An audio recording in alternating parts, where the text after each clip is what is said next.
Welcome back to Pick Up the Pieces. We are in the pickup kitchen today, and I have not really been in the kitchen as much in the last 2 weeks as I would have liked. Our oldest son got married, which was amazing, but also at the same time, both of my parents were in the hospital. So they are both now on the mend. My mom is staying with me for a while my dad recovers at rehab. And so it has been a little bit busy, but because mom is visiting, we are doing lots of cooking every day. And I wanted to show you guys a meal that we are making. So today we are going to make homemade cabbage rolls. This is one of my grandmother's recipes, and it is amazing. She made them when I was a little kid. She showed me how to make them, and they're amazing. And they have a secret ingredient that will be very surprising to all of you. I am also making homemade dinner rolls. This particular recipe is from a website called Mom on Timeout. The original recipe writer, her name is Trish, and I will certainly link the recipe in the comments or description, and I will certainly provide you with my grandmother's cabbage roll recipe as well. So first I'm going to get the dinner rolls going. The dough has to rest, and then I'll shape them into rolls. Then it has to rise again, and then we'll bake them, and then I'll get going on the cabbage rolls. So let's get started. So right now I'm going to put 2 tablespoons of yeast into my mixer. This is instant yeast. You can use rapid rise or whatever, but this is instant yeast. I'm also adding some warm milk. This is a cup and a half of warm milk at about 110 degrees. If your milk is any hotter than that, it will kill the yeast. So you just want to make sure that it is not scalding hot. And I'm going to let the yeast and the milk hang out a little bit, and then I'm going to add the rest of the ingredients. I like to whisk it a little with the whisk. I feel like sometimes the dough hook doesn't really break up the clumps of yeast. So I'm going to do that.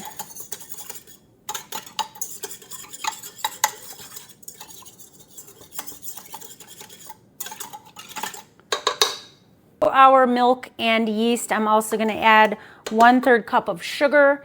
That will help the yeast to be happy and activate.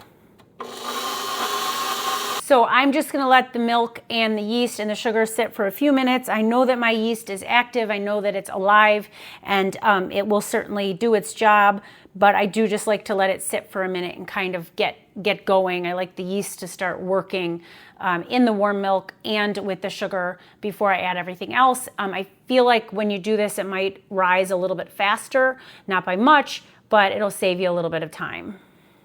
I can tell that my yeast is active. I can smell it. It smells great. And so we're going to go forward with the next step.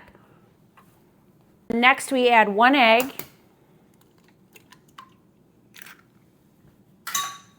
And 5 tablespoons of softened butter.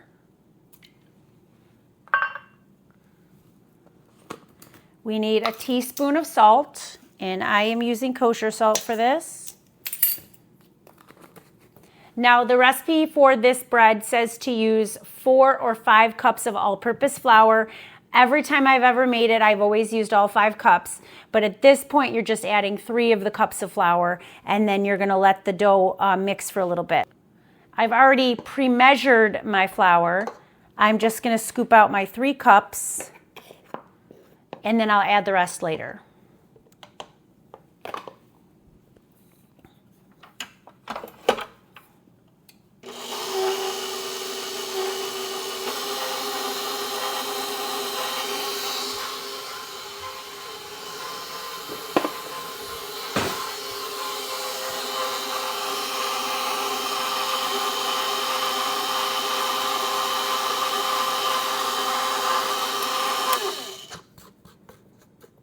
And I'm just scraping down the sides so that I make sure that this flour and milk and egg and everything all get combined. So this is going to mix for 2 minutes, and we'll be right back. Our dough has mixed for 2 minutes, and now we're going to add the rest of the flour, like a 1/2 cup at a time. That's what the recipe says to do. Every time I've made this recipe, I've always used all of the flour, so I'm not afraid to do that, but I'm just going to mix in a little bit at a time. So there.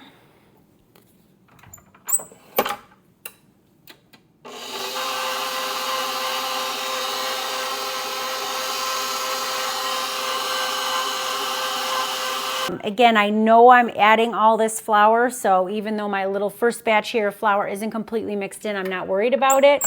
I'm just gonna get this mixed together. Once you get all the rest of the flour in there, you do mix it again for another 2 minutes.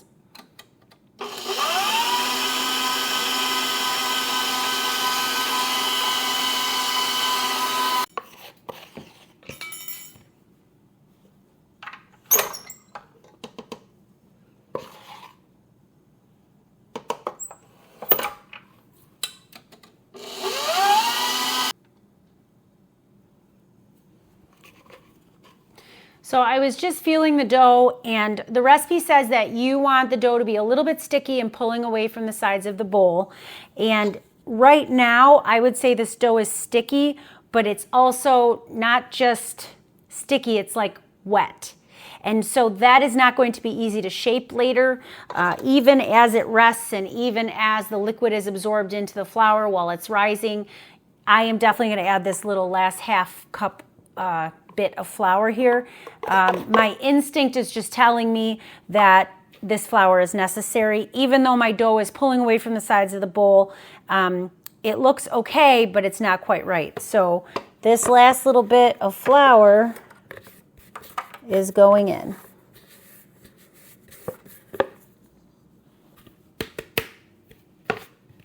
Okay, and we're gonna mix that in and then mix for another 2 minutes.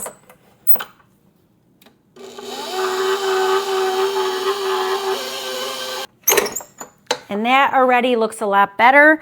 So I'm just gonna sort of pull it down off the dough hook a little, scrape up those last little bits of flour, and then let it go for the final 2 minutes.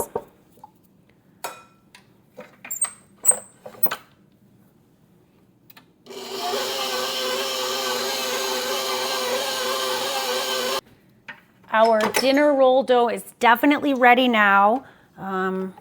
I want to show you what it looks like in the bowl here. So this is perfect.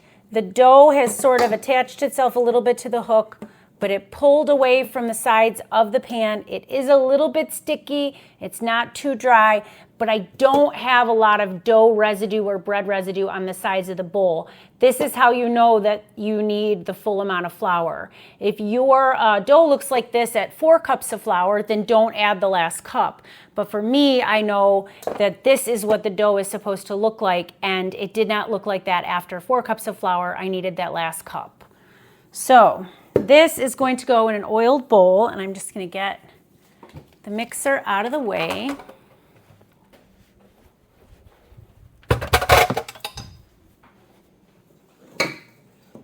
So I just have a glass bowl here with just a little bit of oil in it, and I am going to take my dough out of this bowl. I don't even really need my scraper because it is very nicely pulling away.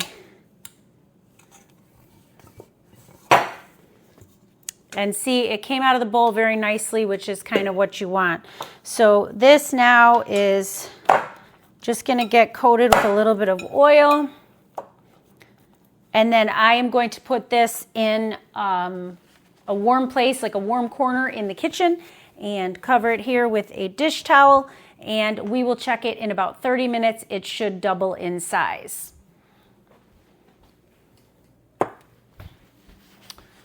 So now that our dough is done and we are waiting for that to rise, we're going to move on to our cabbage rolls. So our cabbage rolls are made with beef and rice. We also have a couple of surprise ingredients in there. Like I said, this is my grandma's recipe. My grandma is 95 years old and she is still with us, and she has some really great recipes. I have plenty more to share with you, but this is a really delicious recipe. And if you've never had cabbage rolls, hopefully you are willing to give this a try. Now, I do want to say one thing. Ever since I've started filming and sharing my videos with all of you, I have had some people in the comments ask why I'm not wearing gloves. They've been saying that I need to wash my hands and that I'm gonna give my family food poisoning and whatever. I assure you that I am not ever guilty of poisoning my family when I cook. I do not wear gloves because I am cooking in my home. This is not by any means a professional kitchen, and I didn't go to culinary school. But I assure you that I do make sure to wash my hands in between things. I don't always film myself washing my hands because it's just not very fun for you to watch me every time I wash my hands, but I just want people who lately have felt the need to comment about cleanliness in my kitchen that I am doing my very best to make sure that my family is healthy and the meals that I serve them are delicious, but also there's no risk in what they are eating. They will not get ill. But I will not be wearing gloves in my videos unless I am touching things like hot peppers where I don't want the hot pepper juice to get on my fingers or something. But I generally don't wear gloves when I cook. And certainly if you do, that's great, but I do not. Now, to our 2 pounds of ground beef, we are going to add a cup of rice. Now, my grandma, when she made this, always used to use instant rice or minute rice. I don't have that in my house. I don't use it. I don't buy it. I use like a long grain rice, like a basmati or a jasmine or something like that. So I cooked a cup of rice. If you use a whole grain, not instant rice, and you put it in raw, you will end up with hard nuggets of rice in your cabbage rolls. If you have minute rice or instant rice, absolutely you can use that in the recipe. You use 1 cup with 2 pounds of ground beef. And because it's an instant rice, it's kind of partially cooked before they dehydrate it and box it up. So that is why it's okay to use that in the recipe if you have it. But like I said, I have regular rice, so I have just cooked a cup of rice. And I measured the rice before I cooked it, so it was a cup of rice when it went into the rice cooker, and then I'm putting that entire cup of rice in here. So it obviously looks a little bit more than a cup of rice, but that's what it's going in there. Now, there's a couple of other interesting ingredients that are going to go in here, and I will show you. So the first ingredient that is going in here that might be a little surprising is raisins. We are adding about a 1/4 cup of raisins that are ground up. I'm not really measuring that completely. I'm probably just doing a handful. That might be a little bit closer to a 1/2 cup, but I am going to use my food processor and a couple more to grind these up. I don't use raisins very often, so that is why when I have like this cardboard container of the raisins, if I know that I'm not going to use them all up rapidly, I will cover them with a layer of saran wrap before I put the lid on. Keeps them fresh longer. So we'll grind these raisins up until they're a fine puree, and they will go in with the beef and rice.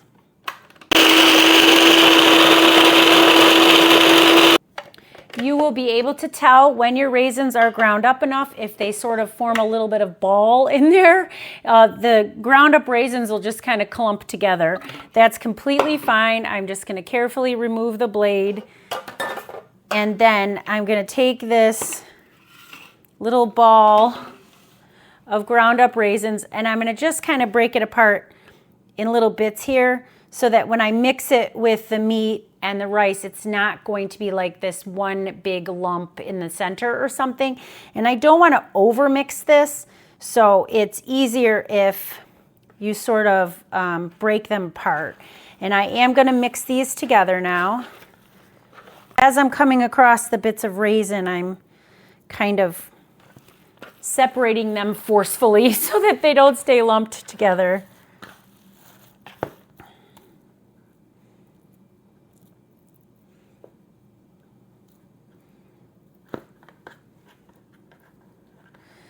Now, you don't really use a ton of raisin. It's not like a whole cup. It's not, you don't want a ton of it. It just adds like a really nice sweetness. So the 1/4 cup to 1/2 cup is absolutely plenty. And it will sort of like melt into the meat and the rice as it cooks. So it doesn't have to be perfectly broken up. I do find it is easier to break it up as it incorporates. But if you put that whole lump of raisins right in the center of here and start to mix, it's not going to incorporate at all. So once your mixture is pretty good and mixed together, then we're going to go to the next step. I'm going to go wash my hands. I will be right back. So my hands are all clean, and now our meat mixture is perfectly combined. You honestly do not have to add any salt and pepper to this. You certainly can, but the sauce that we put over the top of it when we bake it is so flavorful. Honestly, you really don't have to season it any further. My grandma's recipe never required other seasonings other than what you'll see me putting in as we go. So I'm going to get that out of the way now. So what we'll be doing is we'll be wrapping the mixture in cabbage leaves and baking them. Now you can boil a big pot of water and you can put your whole heads of cabbage right in that water, and as the cabbage starts to cook, you can carefully peel off the leaves and use them to make your cabbage rolls. Or you can do what we do, and that's use your microwave to your advantage. So I will put one of my cabbages in the microwave, cook it for about 5 minutes, take it out, grab the other one, put that in the microwave for about 5 minutes, and I'll keep going back and forth with my cabbages, and then I'll roll up the meat and show you how I do that. While our cabbages are cooking, I am going to get our pan ready for our cabbage rolls. So I've preheated my oven to 350 degrees, and I'm just going to use some cooking spray here in my pan, and I'm going to lay down a layer of sliced onion. If you don't like onion, you could eliminate this. However, it adds a lot of really great flavor, so I highly suggest you doing it. So we're just going to thinly slice the onion and place it on the bottom of the pan. You do not put any onion in the meat mixture. It goes just in the bottom of the pan. So I'm going to get this onion peel out of here so I stop crying. I find if I clean up my onion mess quickly, it's then not as bad, but as you can see, onions always make me tear up. All right, so somewhat recovered. I'm just going to thinly slice these onions. That's one of my cabbages that is partially cooked, and I will show you what it looks like as we wrap them up.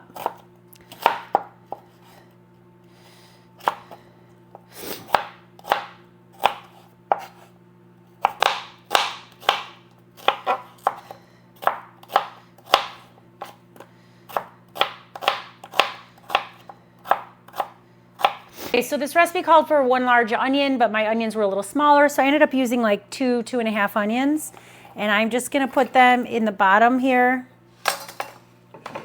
of my dish. I will do my best to break them apart a little bit. They will cook down, of course. The cabbage rolls will cook for probably about 1.5 hours to 2 hours. The longer they cook, the better, and leftovers are even more delicious.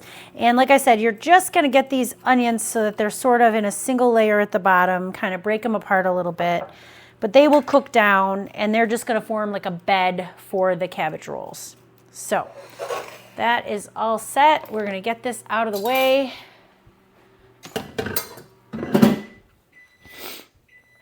And I am going to get my other head of cabbage out of the microwave.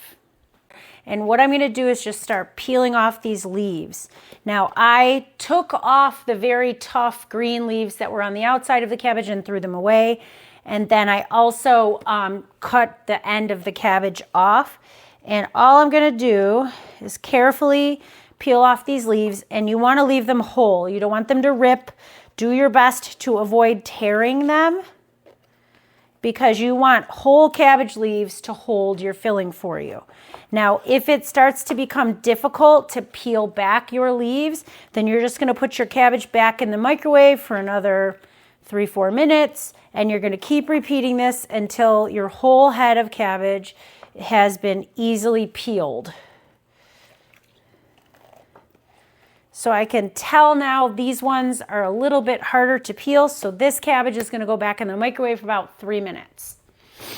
And now I'm going to peel this cabbage. Now these leaves are a little too thick. They're not going to be very tender. They're not going to cook up nicely, so you're not going to use those for your cabbage rolls.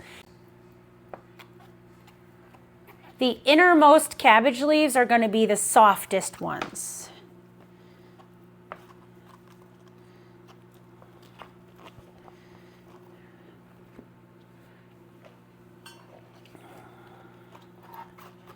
Now, it's okay if you have some cabbage left over at the end, and like if you run out of filling, because all I do is sort of chop it up and put it on the top, And then when I put the sauce on, sort of that top layer of the sliced or chopped up cabbage sort of insulates the cabbage rolls in the casserole dish.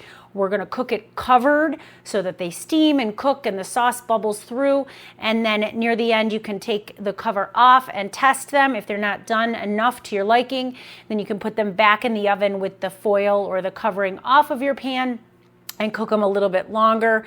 But they are absolutely delicious. Now this will need to go back into the microwave, and I will show you how to roll them up. So I just grabbed a paring knife. There are going to be pieces of cabbage where the stem here is going to be a little bit too thick to actually cooperate when you roll. Then you're just going to kind of cut this little piece out. And you can discard this and then just use this to wrap up your meat. Now, if you would like to, you could double or maybe even triple this recipe, and you could make a dish of cabbage rolls for tonight, and then you can make another one and put it in your freezer. It is always a good idea to do. And then on a busy night when you're not sure what you'd like to eat, or when unexpected people come to visit or stay with you, then you have a meal planned.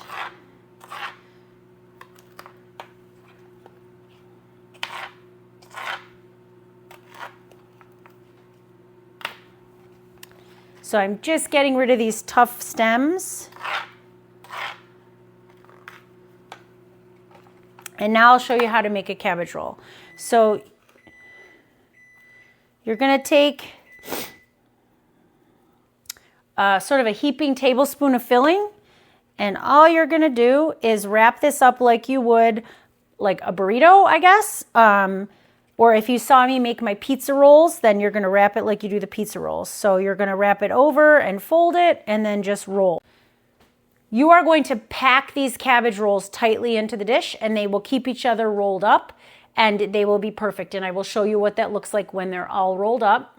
And we've got more cabbage ready to go.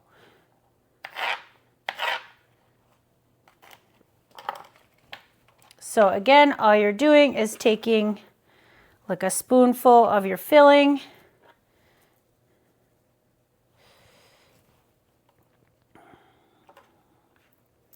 and you're going to just wrap it up like a burrito,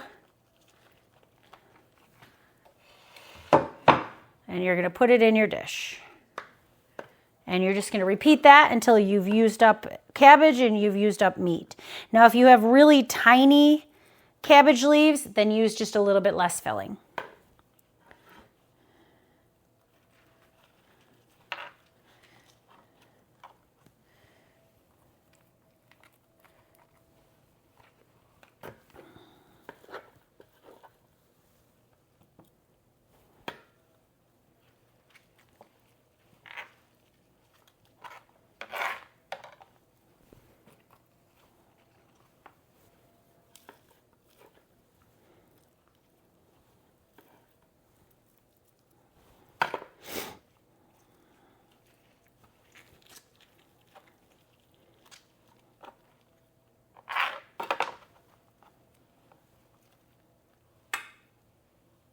Now, if you did not want to use ground beef to make these, you could absolutely substitute ground turkey. That would be good.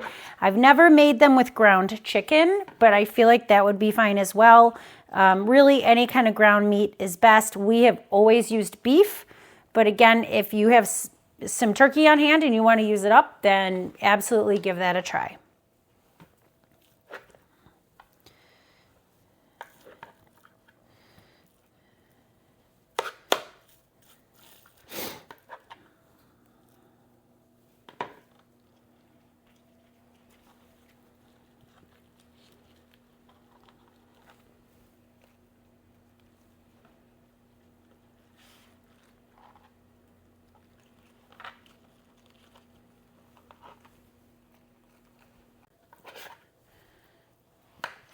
And I usually set these up sort of assembly line style. I will fill a couple, roll them all, and just repeat until all my filling is gone. So in addition to cabbage rolls tonight, we are going to have a cucumber salad. We're also going to have the homemade dinner rolls that I started. And then, like I said, these cabbage rolls. So that is our plan for tonight.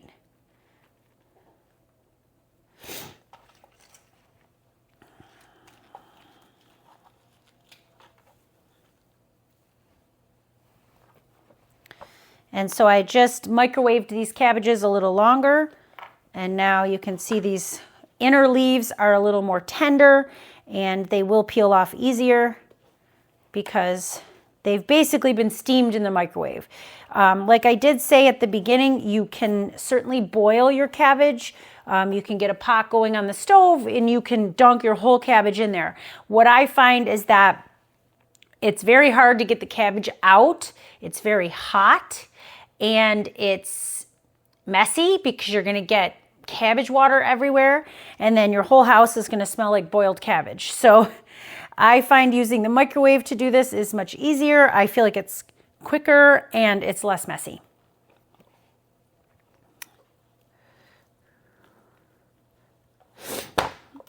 Now, if you're having trouble getting your cabbage leaves off, you can sort of cut the core of your cabbage out. My cabbage is kind of hot, but so taking that out will help a little bit. It'll make it a little easier to find your cabbage leaves and then pull them off. And I'm going to let that one cool a little bit and work on this one some more.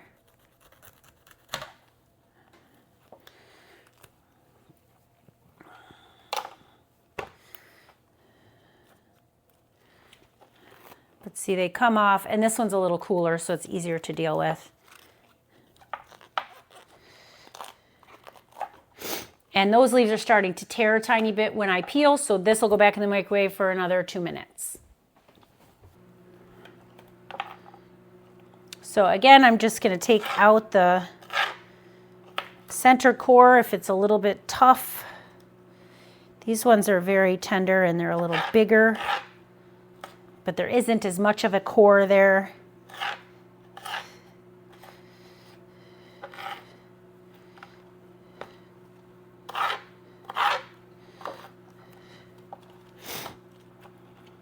Okay, so now I can fill these and just keep filling up my pan, and however many it makes is what it makes. And I will let you know, of course, how many cabbage rolls we got. And we bought 2 heads of cabbage because our cabbage at the store was kind of small. If you get an enormous head of cabbage, then you'll probably only need 1.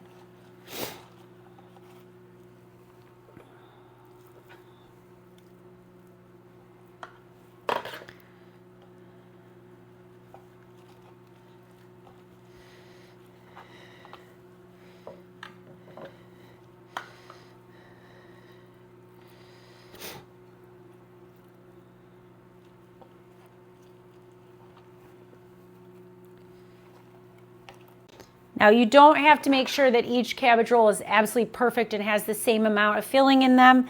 They will cook, and regardless of how much filling is in it, it will be delicious. And the biggest thing is making sure that the cabbage leaves are as whole as possible so your filling doesn't come out as it cooks. And you want those raisins chopped up and distributed in your filling.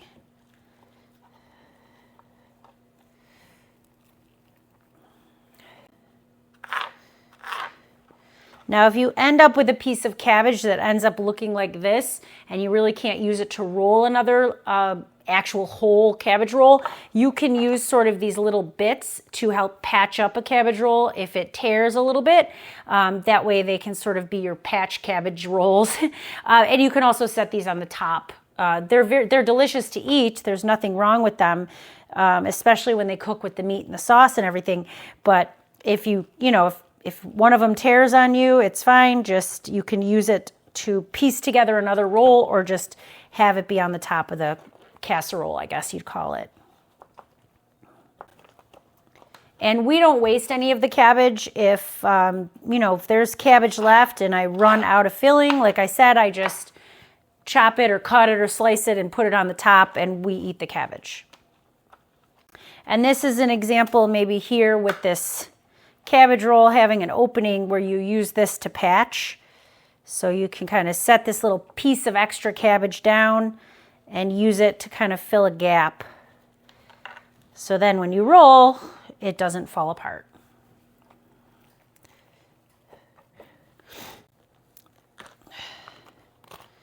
sometimes as you get to the center of the cabbage, it's a little harder to get the leaves to separate because they tend to be a little bit more like bended and folded. And so you just have to try your best to get them out without tearing them.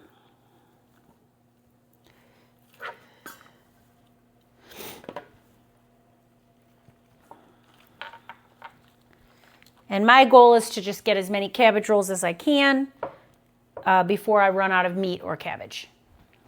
Now, once I'm done stuffing the last of the cabbage leaves, then I will check on our dinner roll dough. And I will also show you how we're making our cucumber salad. Now, you will be surprised how many cabbage rolls you can stuff into a pan. They are very flexible, and you really want your pan full so you can kind of pull them, slide them into the corners. And I will cook this on a sheet tray in case it bubbles over a little bit so that it doesn't make a mess in my oven.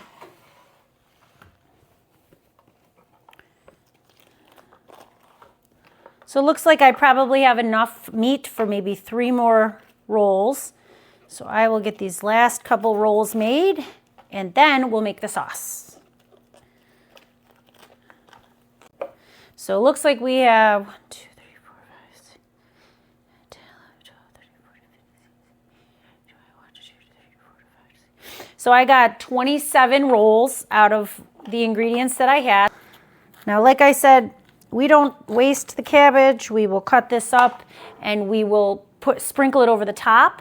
And I will probably do that once the sauce is in the pan because I want the sauce to get into the cabbage rolls, and then we'll sort of insulate the top of it with the cabbage leaves, the extra cabbage leaves. Now, if you didn't want to cover this with foil, if you don't like using aluminum foil for some reason, that's fine. You could just insulate the top of the pan basically with those unused, unrolled up cabbage leaves, and that would be just fine. So I'm now going to show you how we make the sauce. So in addition to our raisins in the cabbage rolls, our most special and most secret ingredient in them is cookies. We use ginger snap cookies in this recipe. My grandmother has done this for, I don't even know, probably the first time I ever had the recipe was when I was a kid. So 40 years ago, maybe 45 years ago, and so my grandma's 95, so she's always made them this way. So what I do is use about 8 ounces of ginger snap cookies. This is a 14-ounce bag, so I will use a little over half, and you're going to grind up the ginger snap cookies till they're a powder.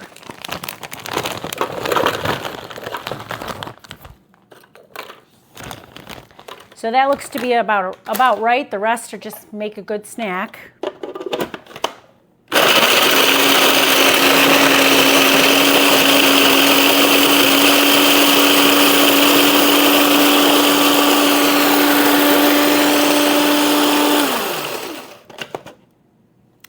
Okay, and so that is the consistency. You want the consistency like of breadcrumbs or crushed up graham cracker, like you would do for like a pie crust or something. And what I will do is mix these with my crushed tomatoes. So I have 32 ounces of home canned crushed tomatoes. And so I will pour these into a bowl. And then I'm just going to add the cookies.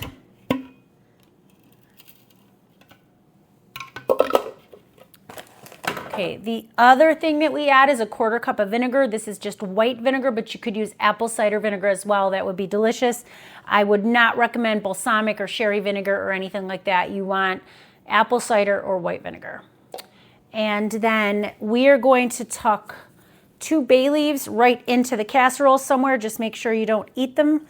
But those just can go in there. They don't need to get mixed with the sauce. The sauce is going to cook completely in the oven. You don't bring this to a simmer. You don't boil it. You don't cook it. It cooks with the cabbage rolls, and they will cook, like I said, for about 1.5 hours, 2 hours. And this sauce will sort of thicken and concentrate, and it's sort of sweet and tangy and a little sour, and it's absolutely delicious. So I'm just gonna mix the cookies into the tomatoes, and then we are gonna pour this over the cabbage rolls, and then we are going to top the cabbage rolls with the extra bits of cabbage. We do have quite a bit of cabbage left over, which is fine. If you have a lot of cabbage left over and you don't want to just pack the top of your casserole with it, you could just saute it in a pan with a little onion and butter and salt and pepper, and it would be absolutely delicious. You know, it doesn't have to go to waste. If you end up buying a little too much cabbage, just put it to use. So I am just making sure that my tomatoes, my cookies, and vinegar is nicely combined.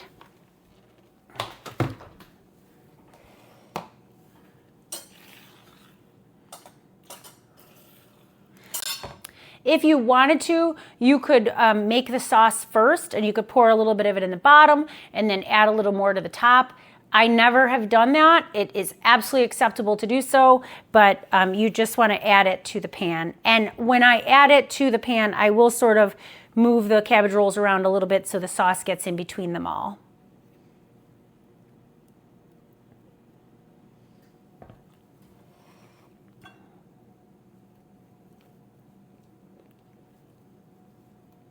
And your spatula will do that perfectly.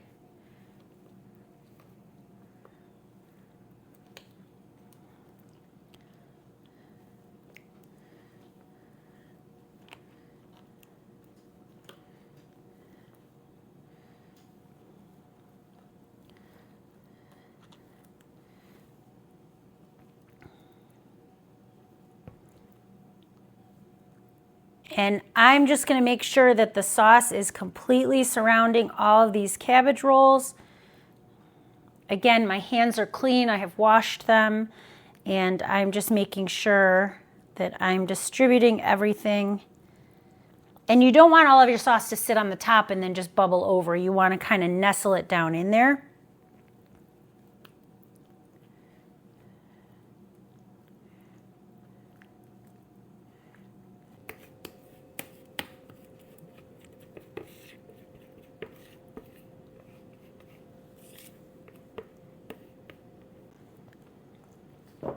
Okay, that should be perfect. So now, if you feel like you don't have enough sauce, so I'm happy with the amount of sauce that's in here. I feel like there's quite a bit of it. It's on all sides of the cabbage rolls. It's going to add some moisture. The cabbage will release some moisture as it cooks. If you feel like you don't have enough moisture in there, you can add about a half a cup of water. The rice is already fully cooked because I've not used instant rice, but if you are using instant rice, and you put it in there raw, and it doesn't look like you have enough sauce in comparison to the amount of cabbage rolls, then just add about a half a cup of water and it will help them to cook.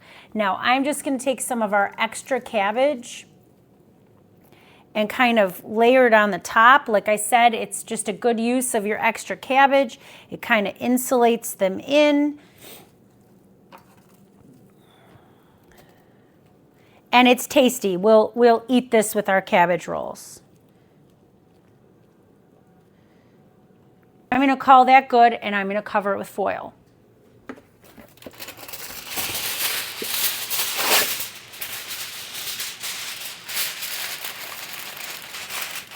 And like I said, I have received some feedback on previous videos that you should never use foil. I've used foil my whole life. I've never had an issue with it. If you're not comfortable using foil, you don't have to, but you might want to add water to the cabbage rolls if you're not going to cover them so that they don't dry out, and you may want to add more cabbage leaves to the top if you don't like using foil.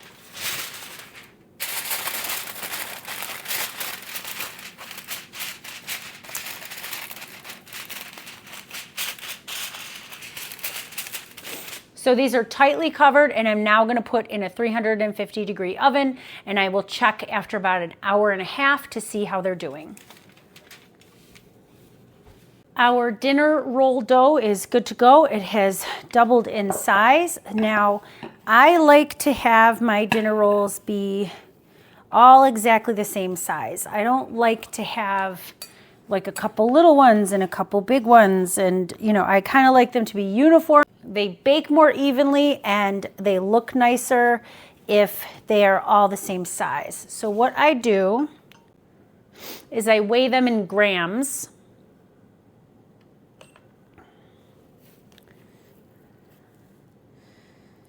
And so I have 1,200 grams of dough, and I want 24 rolls. So this pan will hold 24 little balls of dough. And so what I'm going to do is just divide the 1,200 by the 24, and then it will tell me how much I need in the way of bread dough per ball. And I will weigh them as I am portioning out the dough. And then once shaped into little dough balls, they will rise again. So my math calculations tell me that each ball of bread dough needs to be 50 grams. So I will weigh out each one and then shape them, and we're going to have 24 small rolls with our dinner.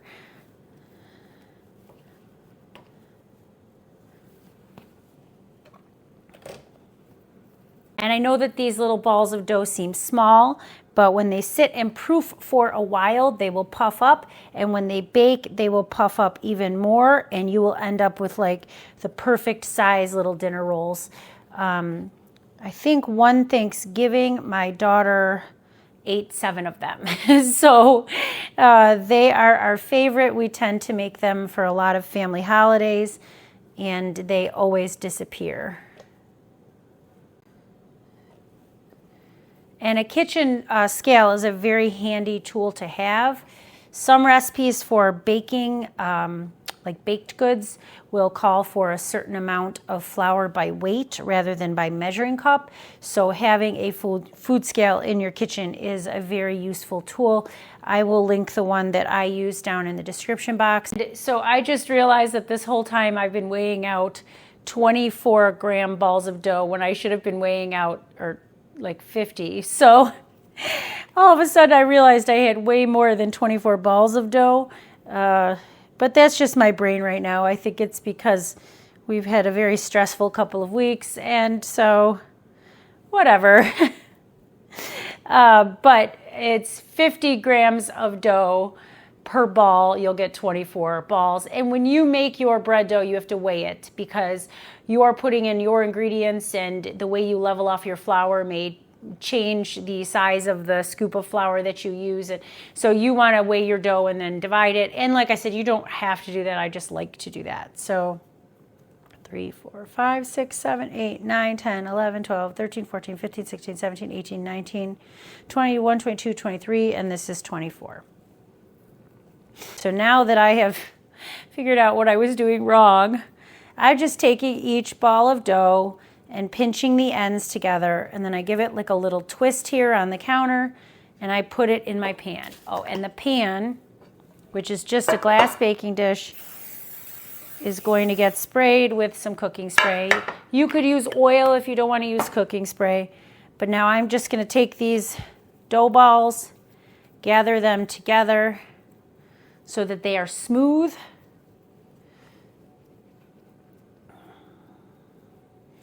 And add to my pan.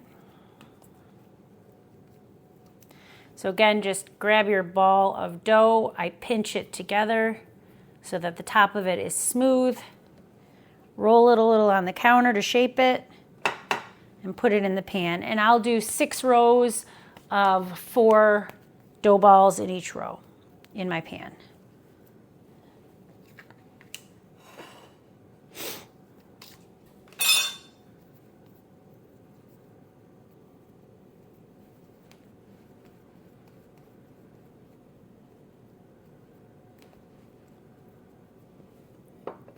And this dough is nice and soft. I have not had to add any extra flour to it to shape it. If you don't add enough flour when you are mixing it in the beginning, you may end up having to add extra. And so that is why I do recommend, at least when I've made this recipe, the full 5 cups of flour is what I've used every single time. So our cabbage rolls are cooking. I'm going to continue to ball up my rolls. Then once these are all shaped and in the pan, they will proof for another 30 minutes. And after that, they will get baked in the oven as well. These get baked at 375. And when you take them out of the oven, if you wish, you can coat them with a little bit of butter or you can just serve additional butter on the side to serve. This dough is absolutely delicious. They have butter and egg in them, which is nice, but there's not a lot of egg. It's just 1 egg and like 5 tablespoons of butter. So I just find like it's kind of the perfect consistency of a nice soft dinner roll. I have tried a lot of dinner roll recipes in the past. I don't really like the store-bought like brown and serve dinner rolls. I don't really like the texture of them. There's certainly nothing wrong with them. I just don't love them. And my thing is, if I'm going to eat something, like I want it to be lovely and I want it to be delicious. And so I'm not gonna, like, especially for a family meal or a holiday, I'm not gonna buy like store-bought dinner rolls just so that we have them when they're just really not that great. So I would rather take the time and the effort to make these rolls. Some of my recipes that you will all see on the channel here are really quick, really easy, couple of ingredients, throw it together. It might be a crock pot thing or an oven thing. Some of my recipes are definitely going to take more time and attention. I had several people in my sour cream and onion pork chop video say that, you know, if I just took the potatoes and put them in a bowl and used a mixer and blended them up, they would be done faster. And so why bother using a potato ricer? Like, you could just use a mixer and there's nothing wrong with a mixer. And I agree with that. I mean, there is nothing wrong with using a mixer. It's just I prefer my potatoes run through the ricer. I like the texture of them better. They're smoother, they're fluffier. I don't really like lumpy mashed potatoes. And I don't mind taking the extra time and using the extra energy to do something that I know I love the result of. And so, like I said, it's not wrong if you want to make instant mashed potatoes from a box. Like, absolutely go for it. The point really at the end of the day is that your family is fed and happy, you have food in your bellies and a roof over your head, and really that's the most important thing. It really doesn't matter if your potatoes are just like mine or if you have a different way that you like them.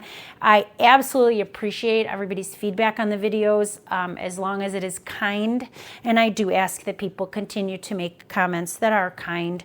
There have been some that have not been very kind, and that's just not necessary. I won't use time and energy in my day to do that to somebody, and I would hope that the people that have subscribed to my channel, who I am absolutely grateful for, and I'm glad that you are here, and I'm glad that I can share these things with you, but I would hope that you are like-minded people and that you would be kind and be polite in your comments. So anyway, I'm just rolling up the last couple of rolls.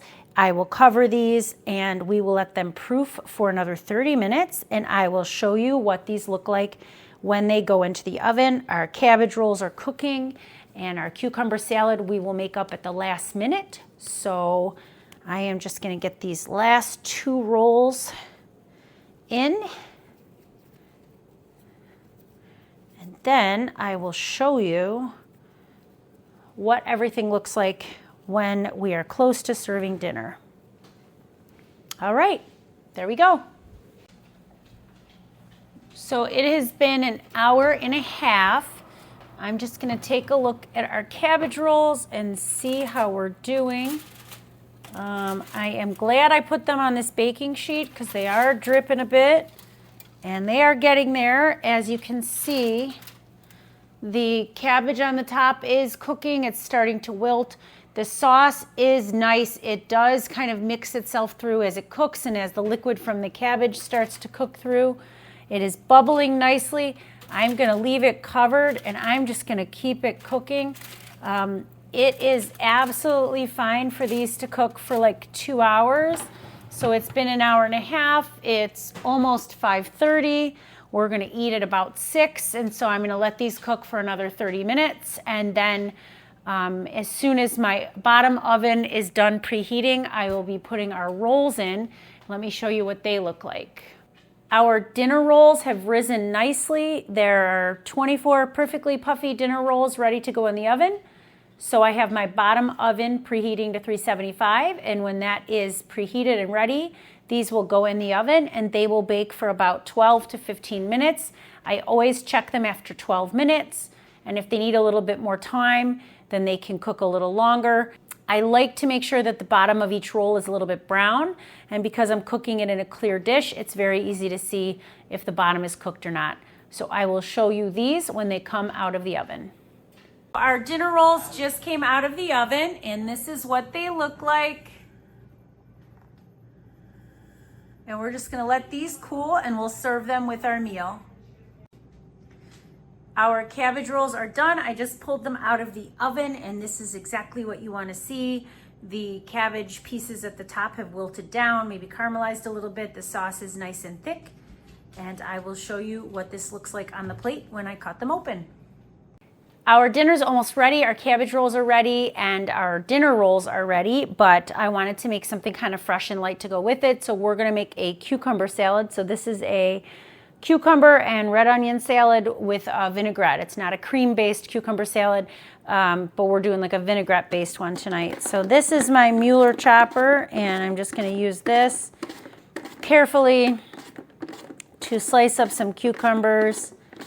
I have had very bad experiences with mandolins in the past, so I am very wary of them. I will say, however, with this guard that comes with the Müeller chopper, it's less intimidating to use, and I do like this chopper, but I am very hesitant to ever use like a mandolin where I might cut myself, and I'm very careful because I have definitely cut myself a couple of times very badly on a mandolin. So this chopper guard is a must when you're using any kind of mandolin, or in particular this Müeller chopper. So like I said, it's not worth cutting myself over a couple slices of cucumber.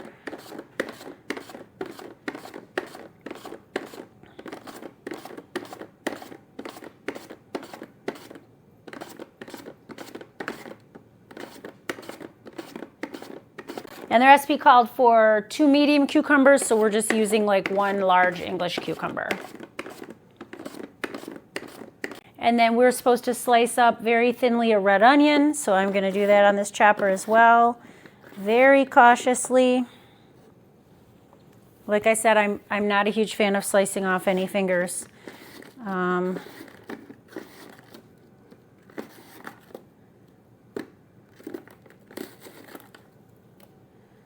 And so here we have our thinly sliced onion and our cucumber, which I think came out perfect. This is great. And I'm putting this in a bowl. And this, the rest of this I'll just chop by hand in a minute. I don't want to waste it, but I also don't want to cut my finger. So this is just the cucumber with some of the onion. There's 2 tablespoons of olive oil in there. We're adding some mint. This is fresh mint. About a 1/4 cup, and this was from our garden. And so we pulled this, or it might have been actually from the farmer's market, but we pulled it off of the mint that we got when we were making pickles, and then we just kind of bagged it and froze it. And then this is fresh parsley from the yard. We are still getting some fresh parsley. I'm adding 2 tablespoons of white vinegar, about a teaspoon of sugar, and some salt and pepper. And then I am just going to get some tongs here, and I'll toss this around. And then the recipe says just let it sit for like 10 minutes or so to let it kind of marinate, and we will serve this with the rest of our dinner. And so here I will just carefully chop up as thinly as I can the rest of this cucumber. Like I said, I really am super cautious when it comes to like a mandolin or a slicer, because I don't want to hurt myself. So just gonna finish this up.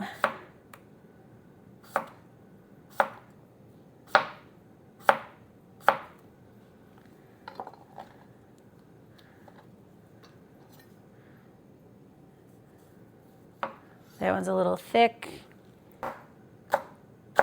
I'll just slice the rest of this red onion as thinly as I can. And I'll put that in the bowl as well. Like I said, I don't want to waste it, but I also don't want to get hurt.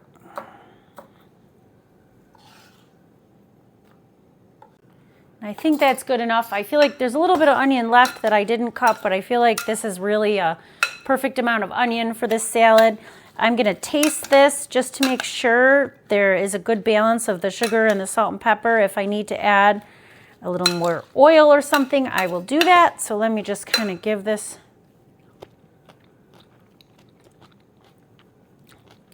That's pretty good. I think I'm going to add a little more pepper. I kind of want to touch more vinegar on this too.